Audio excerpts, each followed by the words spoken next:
la iglesia en tiempos de guerra. Y hay algunas cosas, ¿verdad?, que vamos a estar mirando. Y como siempre le digo, si puede, órele al Señor y trate de concentrarse en cada cosa que vamos a hablar para que usted entienda la palabra. Aquí no queremos el día de hoy ni que usted brinque ni que salte. Si lo quiere hacer, siéntase libre. Pero más que eso, queremos que esa palabra, que las palabras que aquí se predican, impacten su mente, su alma y su espíritu. Amén. Entonces yo me hacía la pregunta y quiero comenzar con una pregunta. ¿Ha estado alguna vez la iglesia en guerra? ¿Ha estado la iglesia alguna vez en guerra?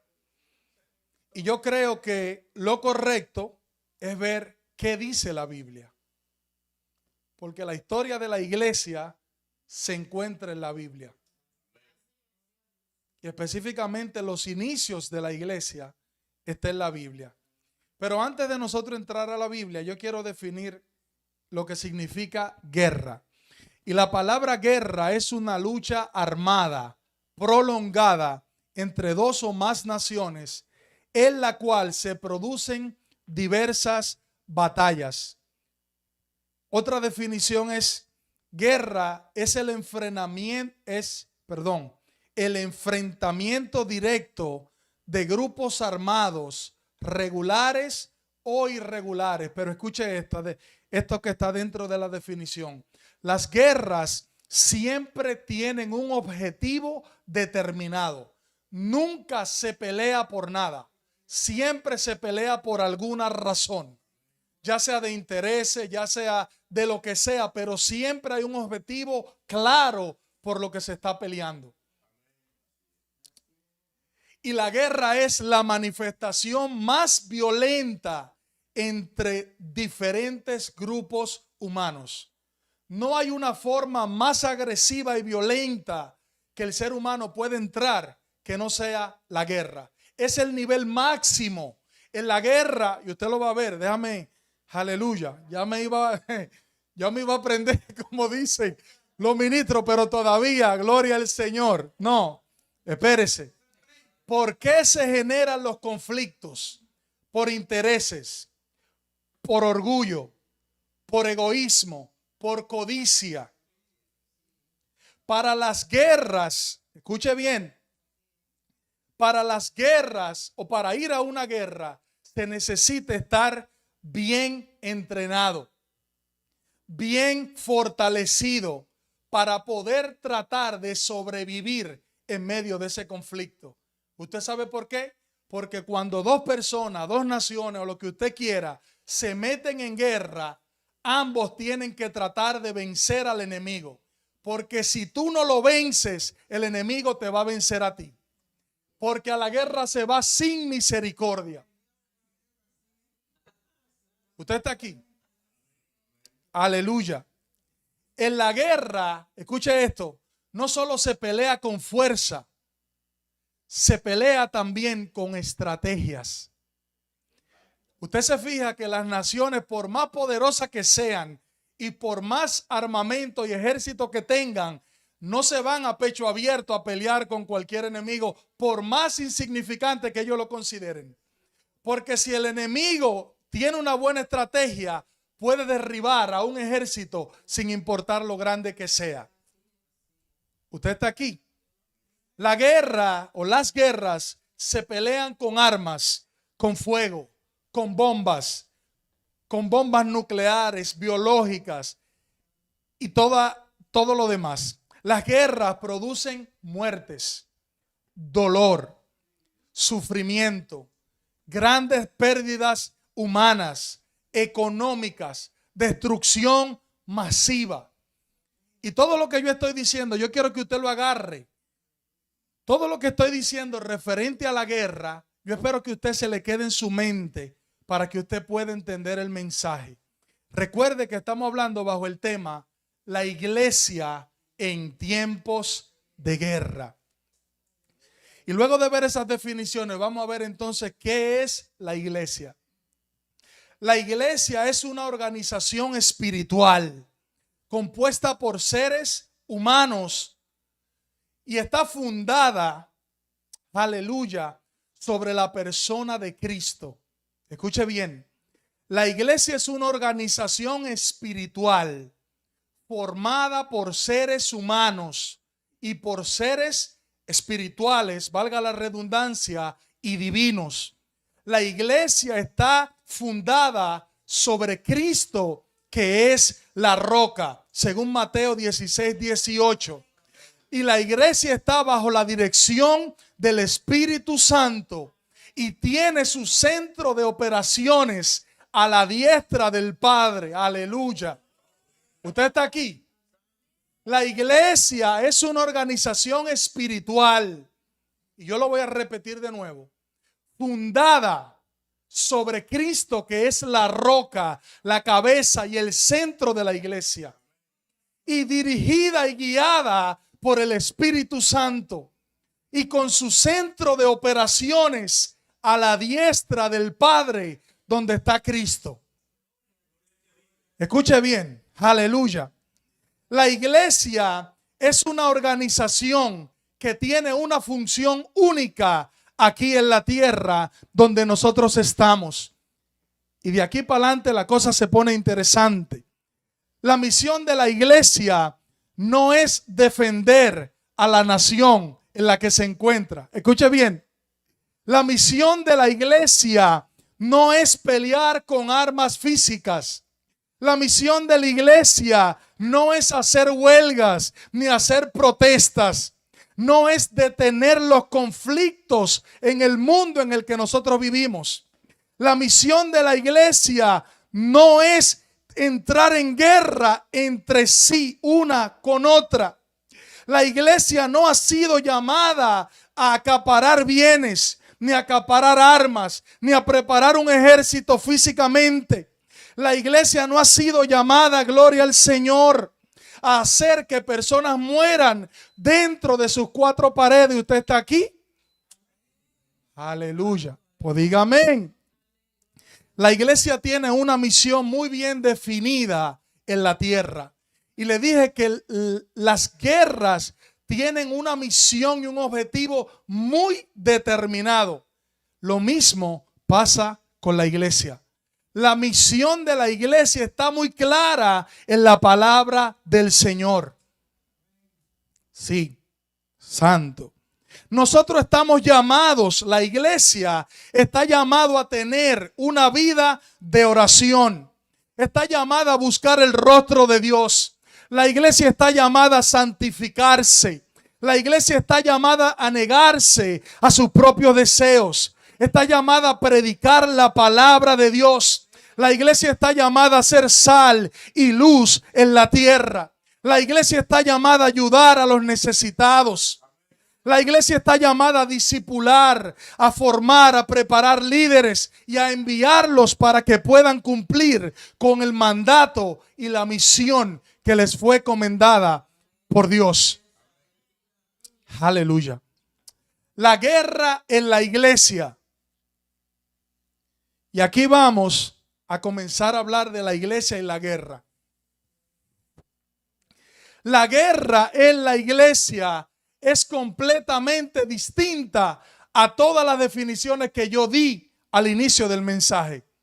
Yo dije, para la guerra se necesita ejércitos, entrenamiento físico, se pelea con armas, con bombas nucleares, con bombas biológicas, se pelea con ataques. La guerra produce muerte, produce dolor, desastre, devastación.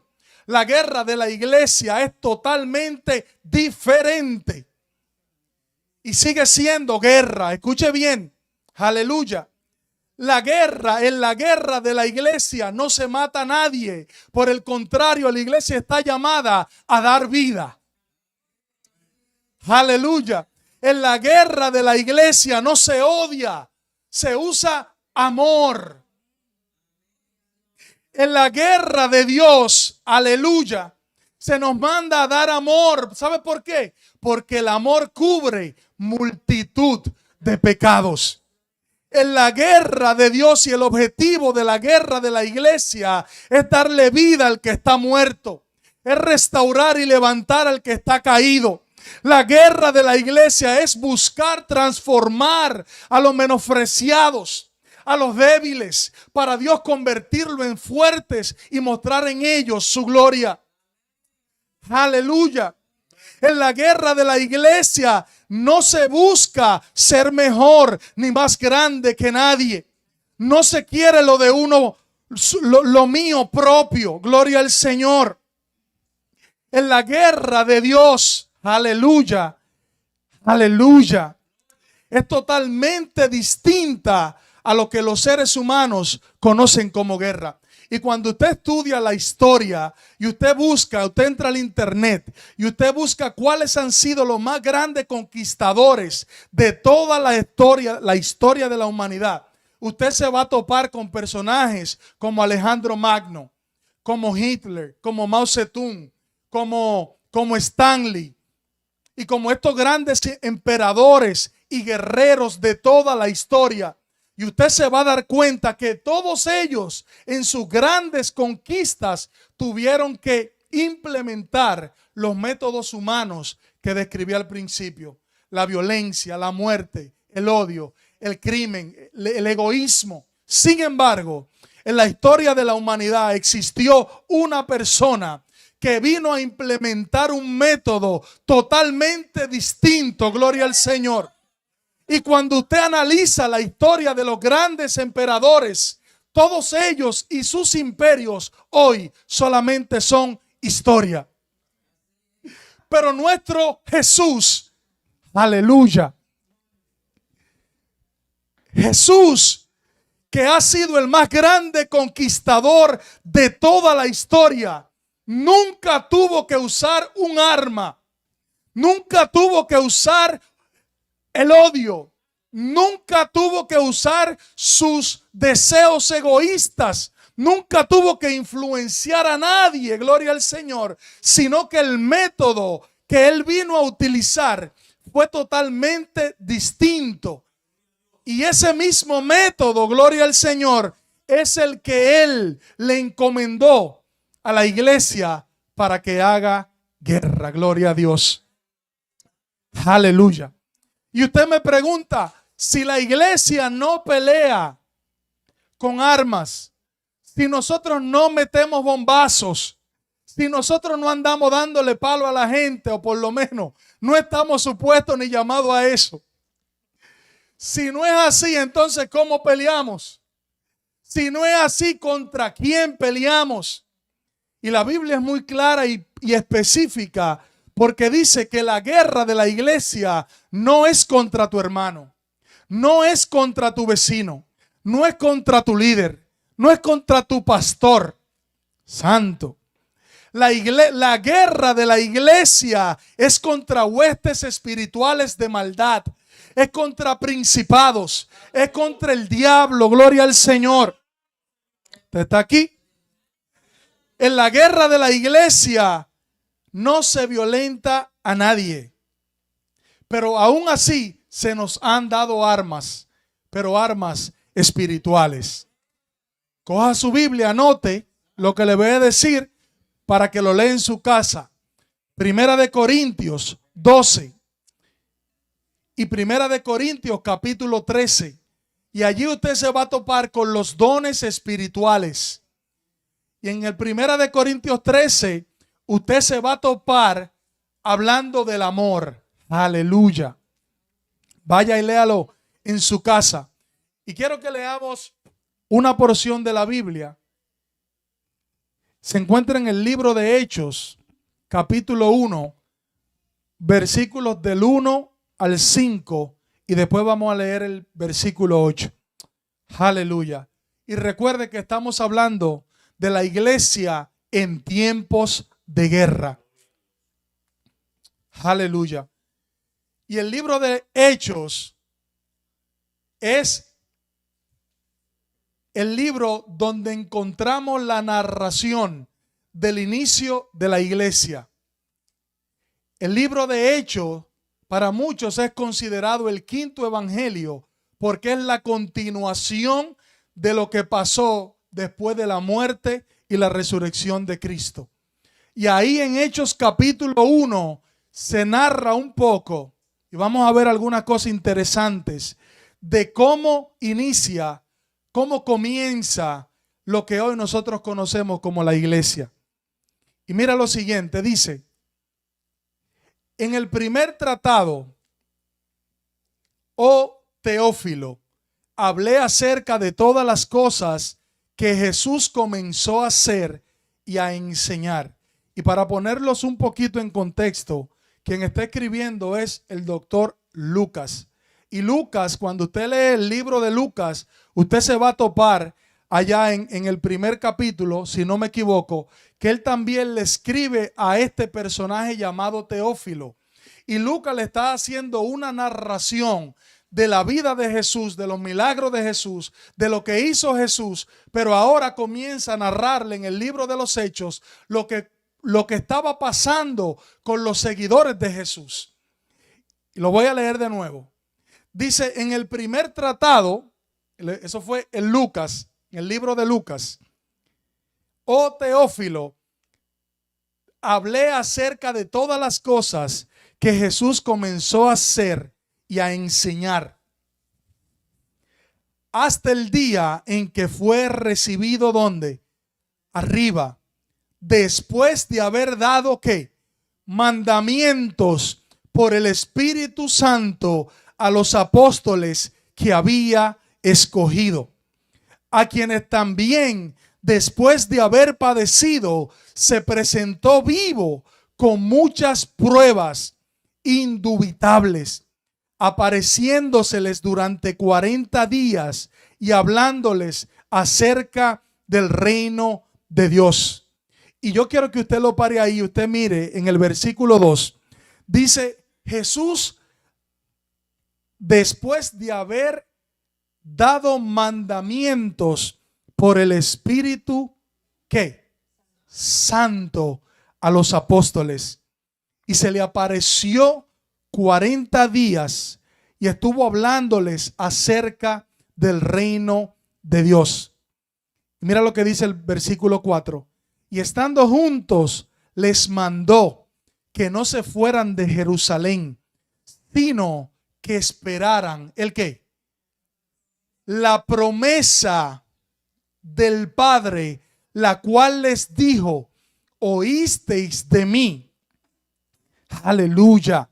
Porque Juan ciertamente bautizó con agua, mas vosotros seréis bautizados con el Espíritu Santo dentro de no muchos días. Y yo quiero que usted lo pare ahí, porque estaban aconteciendo muchas cosas interesantes. Y lo primero es que Jesús estaba hablando, ¿con quién? Ahí lo dice, Lucas le estaba escribiendo a Teófilo, pero Jesús estaba hablando con sus discípulos. Y Lucas está narrando el inicio de la iglesia primitiva. Y la iglesia nace en medio de un conflicto. La iglesia, si usted lee esos primeros versículos, Lucas les dice, oye, Teófilo, ha pasado tal y tal y tal y cual cosa. Lo que le está diciendo, la muerte de Cristo y su resurrección ha dado inicio, gloria al Señor, a que sus discípulos comiencen con este movimiento que Él les había encomendado. Yo quiero leerlo. ¿Usted está aquí o está? ¿Usted me está entendiendo o no? No me digan que sí, sí, no, que le damos para atrás, está bien, como quiera vamos a darle un chin para atrás. Aleluya. Dice, después de haber dado mandamiento por el Espíritu a los apóstoles que había escogido, a quienes también después de haber padecido se presentó vivo con muchas pruebas indubitables, y apareciéndoles durante 40 días les hablaba acerca del reino de Dios. Y estando juntos los discípulos con Jesús, Jesús les dijo que no se fueran de Jerusalén, sino que esperaran ¿qué? La promesa. Y usted sabe por qué es interesante. Porque como surge y nace la iglesia es en medio de la revolución que estaba pasando con Jesús. Jesús se había convertido en ese tiempo en el personaje más popular de toda aquella región. Jesús se había convertido en el hombre más conflictivo, que estaba causando más conflictos en el mundo antiguo. Gloria al Señor. Y entonces, ¿qué pasó con Jesús? Lo mataron.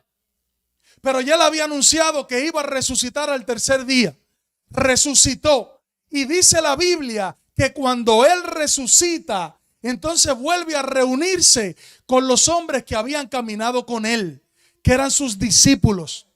Y en medio de toda esa revolución que había en aquel tiempo, gloria al Señor, en medio de todos esos problemas, en medio de los conflictos internos que estaban viviendo sus discípulos, nace lo que nosotros conocemos como iglesia.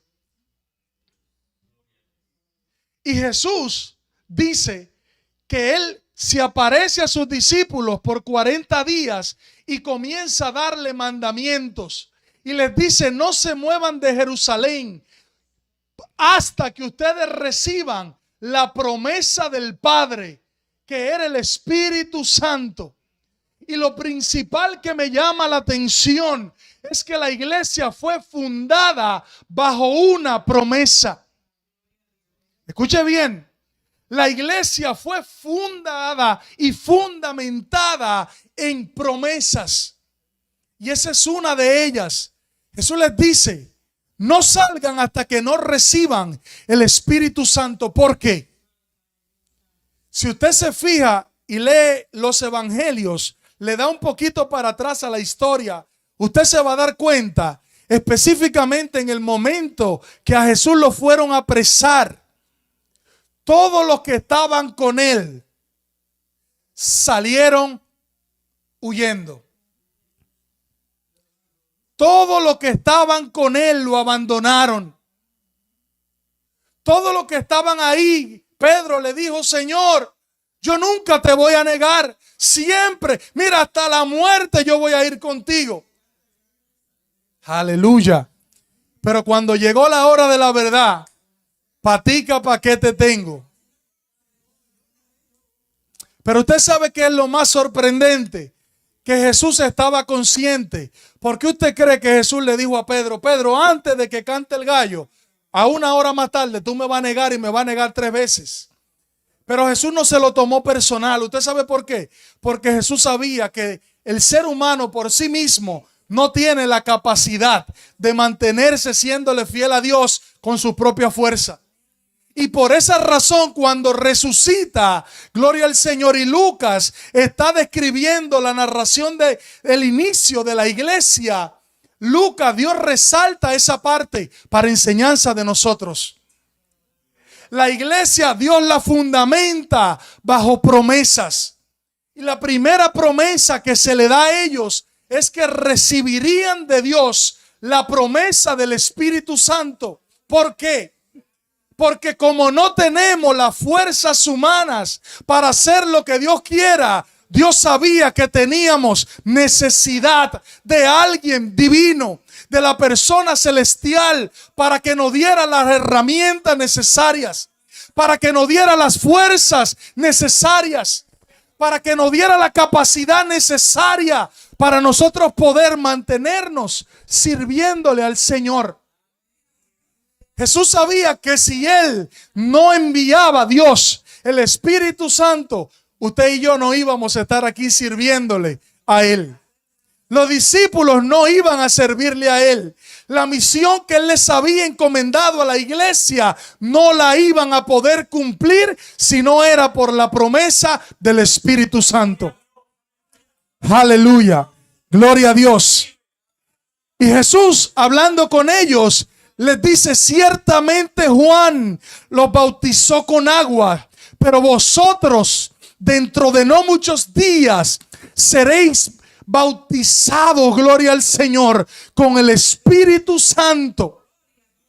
Y cuando fue la iglesia o los discípulos bautizados o llenos del Espíritu Santo. Para ellos tuvieron que esperar el momento que Jesús había indicado en Jerusalén. Para nosotros en este tiempo es distinto, gloria al Señor, porque la Biblia dice que en el momento que usted cree y que usted le entrega su vida al Señor, en ese momento usted recibe el Espíritu de Dios. Lo que nos comienza a capacitar para nosotros poder hacer las cosas que Dios quiere. Lo que comienza a darnos las fuerzas para nosotros poder comenzar a interesarnos por las cosas de Dios.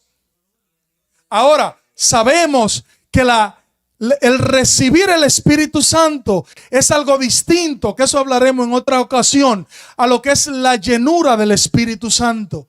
Porque nos llenamos del Espíritu Santo según lo vamos buscando en nuestro día a día. Es como un vaso que usted le echa agua. El vaso está vacío. Y el vaso usted lo tiene.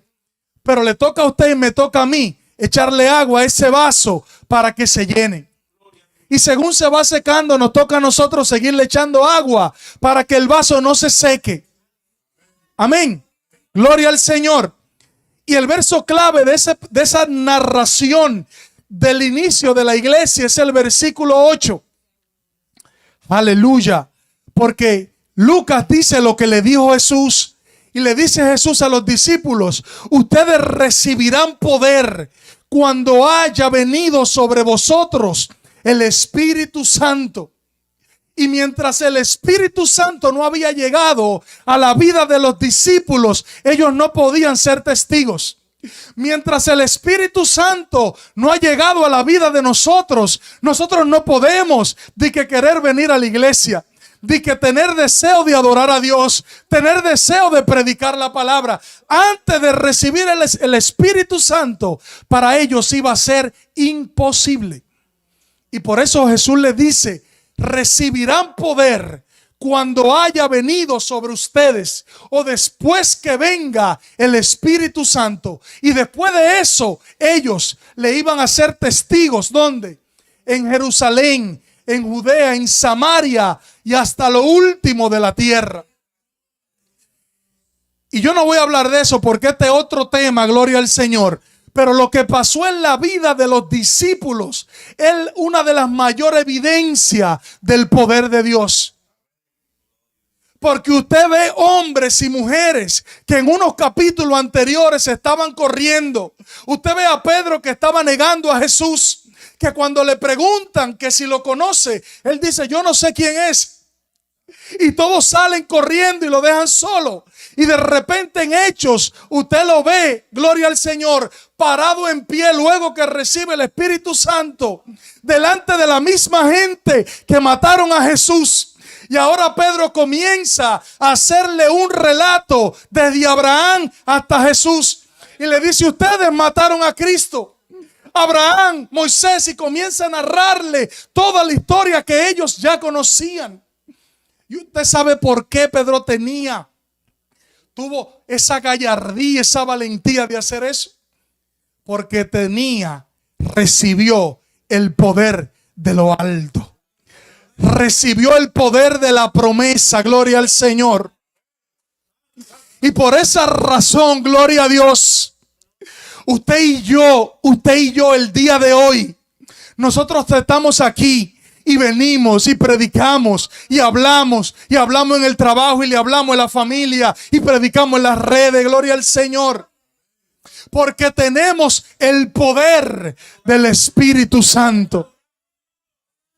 Aleluya. Gloria a Dios. Aleluya. Aleluya. Y estuve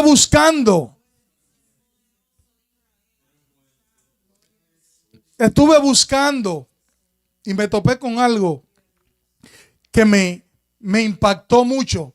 Y fue la definición de dos palabras que se encuentran ahí en esos versículos que leí en el libro de Hechos. Y son dos palabras que se usan para traducir lo que significa poder. Gloria a Dios. Y poder, la primera palabra es una que no sé cómo se pronuncia, pero es dinamis o dunamos. Y esa palabra puede ser descrita o traducida como capacidad moral o física, o como fuerza o poder. Y cuando usted lo analiza, eso fue lo que le pasó a Pedro y a los discípulos. Ellos no tenían la valentía, ni la capacidad, ni el poder, ni la decisión moral para decir, sí, yo andaba con él. Y eso fue lo que ellos recibieron cuando recibieron el Espíritu Santo. Y la otra palabra dice, es exousia, así se escribe. Usted no sabe lo que significa o cómo se pronuncia, ni yo tampoco. Gloria al Señor. Pero la palabra, su significado en español, es un privilegio, autoridad delegada para ponerla en práctica. Y lo que se le dio a la iglesia fue el derecho legal de poder poner en práctica el poder de Cristo. ¿Usted me está entendiendo? A la iglesia se le dio el derecho legal, se le dio el privilegio, la autoridad y se le dio la capacidad de ponerla en práctica. Gloria al Señor. Aleluya. Aleluya. Gloria a Dios. Bendito eres, Jesús. ¿Y cuál fue el llamado de la iglesia? Aleluya. Se me van a poner serio ahora unos cuantos. Santo. Se me van a poner serio en las redes. Aleluya. El llamado de la iglesia, si usted se fija y lee los próximos capítulos, usted se va a dar cuenta de algunas cosas. Número uno, el mensaje que ellos predicaban era consistente, nunca cambió. A ellos el llamado que se le hizo en esos primeros versículos fue de ir a Judea, a Jerusalén, a Judea, a Samaria y hasta lo último de la tierra. Y se le había dicho que predicaran, que enseñaran, que discipularan. Y se le había enseñado qué era lo que ellos tenían que enseñar. Y cuando usted lee la historia completa, el libro completo de Hechos, usted se va a encontrar con un solo mensaje: Cristo muerto y resucitado. Y arrepentimiento para perdón de pecados. Salvación y vida eterna. En ningún momento los discípulos cambiaron el mensaje para que la gente llegara. En ningún momento los discípulos entraron a predicar prosperidad porque eso es lo que la gente quiere escuchar. En ningún momento los discípulos perdieron el enfoque de lo que a ellos se les había encomendado. Gloria al Señor. Y cuando nosotros nos miramos, y no nos vamos a parar ahí, porque no vamos a salir de ahí. Cuando miramos en este tiempo, mis hermanos, es triste y lamentable, gloria a Dios. Es triste y lamentable que las iglesias, y nos vamos a incluir nosotros, que el Señor nos libre, no somos de ahí. En las iglesias hay que cambiar el mensaje para no ofender a la gente. Y me llega a la mente algo que pasó con Jesús mientras estaba predicando el mensaje de Jesús, que fue el mismo. El reino de los cielos se ha acercado. Arrepentíos y convertíos, porque el reino de los cielos se ha acercado. Y le dice Pedro: Jesús, tú estás muy violento. Ese mensaje está muy brutal. Tiene que bajarle un poco porque la gente se está yendo. Y Jesús le dice: Pedro, ¿te quieres ir tú también? ¿Tú sabes por qué? Porque Jesús sabía que no podía cambiar el mensaje que le había sido encomendado. Y ese es a la iglesia se le entregó un mensaje para predicar. Y nosotros, sin importar de que cambie los tiempos, sin importar de que nosotros nos cambiamos de ropa, sin importar de que cambie la cultura, sin importar lo que cambie, el mensaje nunca está supuesto a cambiar. Se me fueron los amén, gloria al Señor. Pero estamos aquí, aleluya. Los discípulos hablaban con denuedo la palabra de Dios ante las amenazas del diablo. Y cuando usted se va al libro de los Hechos, usted se va a dar cuenta que desde el inicio comienza con Jesús y luego sigue con los discípulos, empezaron a ser perseguidos. Y lo primero que pasa luego del sermón de Pedro es que lo recogen a él los sacerdotes, los del Sanedrín, lo llevan delante del gobernador y lo meten a la cárcel para tratar de amenazarlos, para tratar de amedrentarlos, para que no siguieran predicando el mensaje que ellos estaban predicando. Automáticamente comenzando se levantó en contra de ellos una persecución en el libro de los Hechos completo. Usted ve que termina con el apóstol Pablo, gloria al Señor, encadenado en prisiones de un sitio para otro, dándole latigazo y leña le daban a Pablo. Él dice, azotado, no sé cuántos latigazos, no. Y así fue el inicio de la iglesia, bajo persecución. Y en ese tiempo, mis hermanos, nosotros no tenemos idea de cómo era la persecución en ese tiempo. Nosotros no conocemos. Nosotros quizás un poquito nos imaginamos lo brutales que eran en ese tiempo. Aleluya. Y así se forma la iglesia. Aleluya. Y hay algo interesante, porque aún en medio de toda opresión, de toda esa persecución, de todas esas fuerzas antagónicas para tratar de detener la iglesia, gloria a Dios, la iglesia del primer tiempo experimentó cosas extraordinarias, aún en esos tiempos de guerra. La iglesia experimentó sanidades, milagros sobrenaturales, liberaciones espirituales, revelación de cosas, gloria al Señor, que no se le ha permitido a nadie más ver a través de toda la historia. Revelación de lo que estaba pasando aún en el interior de los corazones. Usted ve el caso de Ananías y de Zafiras. Pedro y los que estaban con él supieron lo que ellos estaban pensando. Aleluya. Pero me llama algo la atención, y aquí voy a hacer un paréntesis. Los milagros que experimentó la iglesia del primer siglo nunca fueron hechos por voluntad humana. No eran los apóstoles los que decían o determinaban cuándo se iba a hacer milagro. No eran los apóstoles los que determinaban cuándo se iba a mover el poder de Dios. No eran ellos los que determinaban cuándo Dios iba a sanar a alguien. Estoy seguro que no todos los enfermos fueron sanos. No todos los endemoniados fueron liberados. Dios sanó a quien Él quiso. Libertó cuando Él quiso. Y ellos lo pudieron simplemente identificar porque estaban bajo la guianza del Espíritu Santo. ¿Usted está aquí? En este tiempo,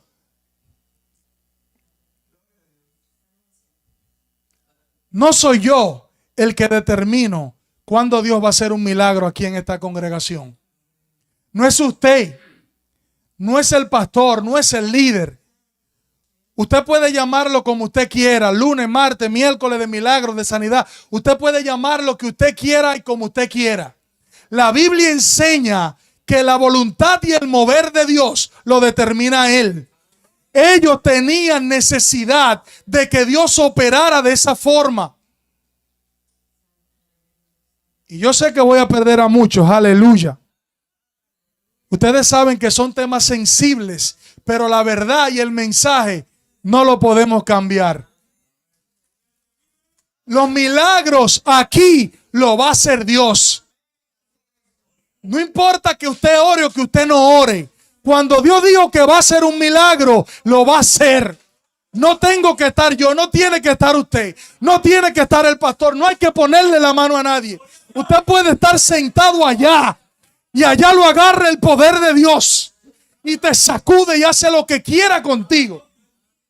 Porque es cuando diga Él, es cuando determine Él. Y les puedo decir un testimonio. En una ocasión yo estaba en una iglesia Y lo puedo decir en Iglesia Buenas Nuevas en Santo Domingo. Y yo estaba con mi madre. Y en ese lugar se estaba predicando. Y luego de la predicación, el pastor Pedro Piñeiro comenzó a orar por los hermanos de la iglesia. Y yo estaba detrás de mami. Yo no sé si ella se acuerda, pero yo lo recuerdo como ahora. Y el pastor estaba en el altar orando, gloria a Dios. Y él levantaba sus manos y oraba. Yo no sé lo que decía. Y yo sentí algo tan fuerte, mis hermanos. Mira que yo no soy muy dado a lo emocional, ni aunque tenemos emoción, usted me entiende, ¿verdad? Pero yo tenía mis ojos cerrados y yo sentí un poder sobrenatural y una brisa que me empujaba a un nivel que yo iba a caer. Escuche bien, nadie me estaba poniendo la mano, pero usted sabe qué pasó. Mami estaba delante de mí, yo estaba atrás. Yo no sé lo que estaba pasando con mami. Yo tenía mis ojos cerrados. Y cuando yo iba a caer para atrás, que abro los ojos, venía mami cayendo como una guanábana. Y el Señor me abrió los ojos para que yo la agarrara a ella. El mismo poder que estaba experimentando yo, lo estaba experimentando ella. Y todo el que estaba ahí lo estaba experimentando. Pero no fue porque quiso el pastor. No fue porque lo manipuló él. No, fue porque Dios se quiso mover de esa manera en ese lugar. Y en el inicio de la iglesia, ellos experimentaron lo que Dios quiso que ellos experimentaran. Y nosotros creemos en los milagros. Nosotros creemos en la manifestación de Dios. Nosotros creemos en el poder de Dios. Nosotros creemos en que Dios hace cosas sobrenaturales que en la mente de nosotros nunca quizás se lo va a imaginar. Pero las cosas de Dios pasan cuando Él quiere, como Él quiere y con el que Él quiere. Aleluya, aleluya. ¿Y por qué razón nosotros no vemos muchos milagros? Y esa es la pregunta que mucha gente se hace. Yo me la he hecho y me la hacía también. ¿Por qué razón no vemos sanidades tan frecuentes como la veían los apóstoles? ¿Será que no hay gente de Dios en este tiempo? ¿Será que no hay gente que ora en este tiempo? ¿Será que no hay gente que ayuna en este tiempo? Claro que sí. Siempre Dios ha tenido un remanente que no dobla ni ha doblado nunca sus rodillas ante Baales. Si el milagro no pasa, esos no son mis problemas. Si Dios no sana, esos no son mis problemas. Si Dios no quiere hacer algo sobrenatural, ese no es mi problema. Ni debe ser el suyo tampoco. El llamado de nosotros no es forzar cosas para pretender decir que Dios está aquí. Los milagros no van a seguir, pero es conforme a la voluntad de Él. Es simplemente estar conectados a la guianza del Espíritu Santo. Y usted sabe lo que pasa cuando nos conectamos al Espíritu Santo, que de repente un día, como me pasó a mí, caminando a mi trabajo, gloria al Señor, el Espíritu Santo, puedo decir, me ministró una palabra. Y me dijo, caminando para mi trabajo. Yo ni estaba en iglesia, ni estaba orando, ni estaba haciendo ayuno, ni nada de eso. Caminando en la 14, ahí en Manhattan, para el parqueo donde trabajaba en la 34. Y el Espíritu Santo me ministró una palabra y me dijo, llama a Rosalina, esa mi hermana que está ahí cuando estaba en el hospital interna. Cuando los médicos habían dado un diagnóstico sobre ella. Y el Espíritu Santo me dijo, dile que la voy a sanar desde los pies a la cabeza. Gloria al Señor. La voy a sanar de los pies a la cabeza. Y yo simplemente cogí mi teléfono y el milagro pasó. No fue porque yo, escuche bien, porque quiero hacer esta diferencia. El milagro no pasó porque fui yo que lo dije. Es que ya había gente orando. Yo simplemente fui el instrumento para declararle la palabra de la respuesta del pueblo que estaba orando por ella. Y yo simplemente la llamé y le dije, de esto te dice el Señor. Yo no le pregunté más nada. Y hoy podemos todos dar testimonio que el milagro Dios lo hizo en ella que está ahí completo. Denle un aplauso al Señor.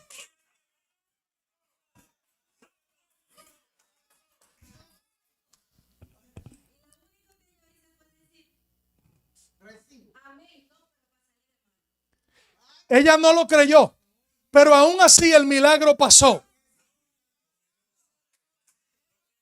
Es que no tiene que ver con ella, no tiene que ver conmigo. Cuando Dios va a hacer algo, mi hermano, lo va a hacer.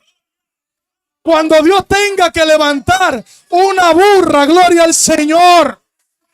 A Balaán Dios le levantó una burra para que le diera el mensaje. Cuando Dios tenga que levantar la piedra, Él lo va a hacer. Cuando Dios tenga que usarnos, Él lo va a hacer. A nosotros lo que nos toca es dejarnos guiar por el Espíritu Santo. Y la misión que se le encomendó a esta gente fue predicar la palabra, predicar arrepentimiento, predicar salvación en Cristo, predicar lo que Jesús les había encomendado. Y por ellos en dedicarse a hacer lo que a ellos le correspondía, pudieron ver la mano de Dios. Y usted me pregunta, Marcos, ok, pero entre tantas cosas que tú has dicho, estamos en tiempo de guerra. La iglesia, ese es el tema. La iglesia en tiempo de guerra. Aleluya. Y viene la pregunta, entrando a la recta final.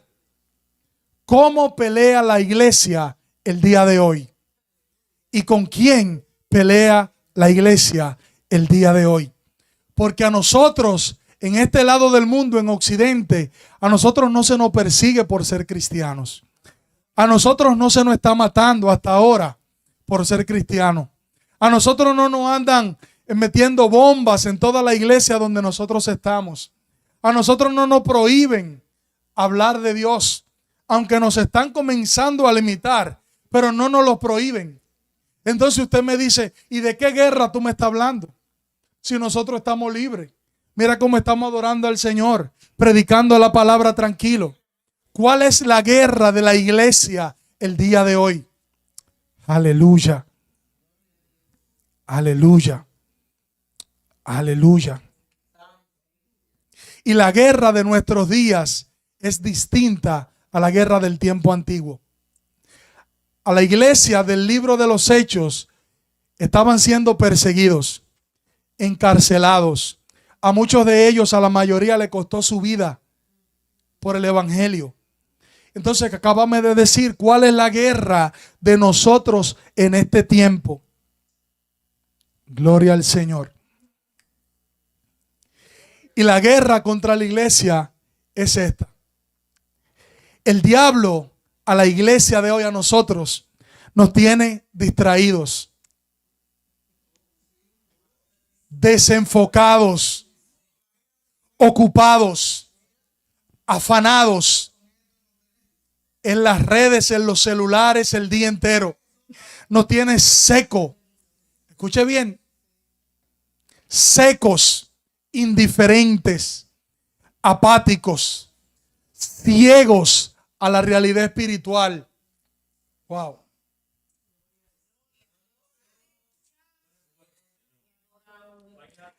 La guerra de la iglesia en este día, aleluya, es hacernos olvidar de lo que se nos ha encomendado, desviarnos de la misión que se nos entregó. Si los discípulos de la iglesia primitiva se hubieran desenfocado del propósito de Dios, del mandato de Dios, ellos no iban a ver lo sobrenatural que ellos vieron. Ellos no iban a ver los milagros que ellos experimentaron. Si la iglesia primitiva se hubiera desenfocado, como no hemos desenfocado muchos de nosotros, ellos no iban a ver el poder de Dios.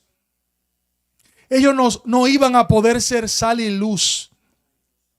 Ellos no iban a poder santificarse. Ellos no iban a poder apartarse porque estaban mirando a otro lugar.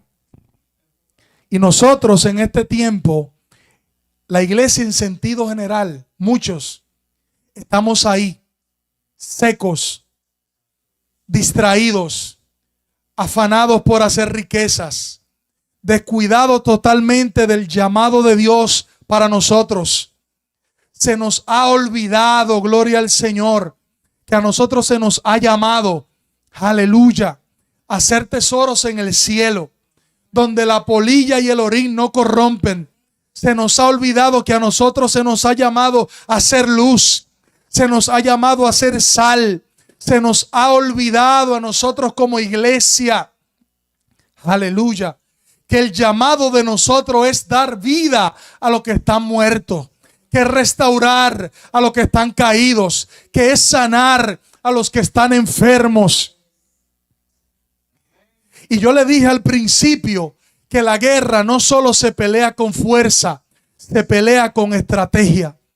Y el diablo ha sido un estratega excelente, porque se ha inventado tantas cosas para distraer a la iglesia. Porque no hay otra organización, otro movimiento en este mundo en el que nosotros vivimos que tenga el poder que tiene la iglesia. ¿Y qué podemos hacer en medio de esa distracción? ¿Qué nos dice la Biblia? Y yo quiero que usted vaya conmigo rapidito al libro de Efesios 6, del 10 al 18. Lo voy a leer y usted lo lee en su casa. Dice: por lo demás, hermanos míos, gloria a Dios, fortalezcanse en el Señor y en el poder de su fuerza. ¿Usted está aquí? La iglesia que está en guerra, aquí está lo que la iglesia debe hacer. Por lo demás, hermanos míos, fortaleceos en el Señor y en el poder de su fuerza. Vístanse con toda la armadura de Dios para que podáis estar firmes ante las acechanzas del diablo. Porque no tenemos lucha contra sangre, ni contra carne, ni contra principados. Perdón. No tenemos lucha contra sangre y carne, sino contra principados, contra potestades, contra los gobernadores de las tinieblas de este siglo, contra huestes espirituales de maldad en las regiones celestiales. Por tanto, y ahí en esa primera parte le dice a la iglesia con quién es nuestra lucha. Y dice: nuestra lucha no está aquí en la tierra. Y aún llegar el momento que a nosotros nos persigan y nos maten, esa no es la lucha que nosotros tenemos. Jesucristo decía: no le tengan miedo al que puede matar el cuerpo, sino que tengan temor al que puede matar el alma y hacer que se pierda para siempre. Si nos matan físicamente, dice la Biblia que morir en Cristo es ganancia. Aleluya. Pero ahora comienza a decir cuáles las armaduras defensivas para nosotros los creyentes, que estamos distraídos y apáticos, indiferentes, secos como un rabo de yuca. Gloria al Señor. Aleluya. Gloria a Dios. El verso 13 dice: por tanto, tomad toda la armadura de Dios para que podáis resistir en el día malo, y habiendo acabado la guerra, estén firmes. Y dice: estad pues firmes, ceñidos vuestros lomos con la verdad. Lo primero, póngale atención, y yo quiero que usted lo lea en su casa, porque a eso le vamos a dar una continuación. Yo no voy a tener el tiempo para desglosar todo esto, pero léalo en su casa. Léalo en su casa. Efesios 6, del 10 al 20. Dice: estad firmes, ceñidos vuestros lomos con la verdad. Ese es el llamado de la iglesia para los tiempos de guerra. La verdad, gloria al Señor. Vestidos con la coraza de la justicia. Usted está aquí, calzados con el evangelio de la paz. Sobre todo, usen el escudo de la fe, con que podáis apagar los dardos de fuego del maligno, y tomad el yelmo de la salvación y la espada del Espíritu, que es la palabra de Dios. Y el verso 18 dice: orando en todo tiempo, con toda oración y súplica en el Espíritu, y velando en ello con toda perseverancia por todos los santos. Y la iglesia en tiempos de guerra está llamada a vivir en la verdad, a practicar la justicia, a agarrarse de la promesa de la paz para los tiempos de persecución. La iglesia está llamada a usar el escudo de la fe, a gozarse con la salvación que ya nosotros hemos recibido, a usar la espada del Espíritu contra las acechanzas del diablo, y a orar en todo tiempo, y no solamente por nosotros, sino por todos los santos. Aleluya, aleluya. Y asimismo, y con esto cierro, asimismo, como la iglesia del Antiguo Testamento fue fundada sobre promesas, asimismo la iglesia en este tiempo también está fundamentada sobre promesas. Le dije ahorita, han desaparecido todos los imperios, sin importar qué tan grandes fueron los conquistadores. Y la iglesia no ha desaparecido porque tiene promesas. Si estuviera en el alcance del diablo, hace rato que lo hubiera desaparecido. Y el libro de Romanos, el capítulo 8, versículos 35 al 39, dicen lo siguiente, gloria al Señor. Y con esto cierro. Romanos 8, 35 al 39. Aleluya. Romanos 8, 35 al 39. Recuerde que la iglesia está en guerra, pero nuestra guerra no es física, no es contra gente, no es contra líderes, no es contra pastores, no es contra hermanos.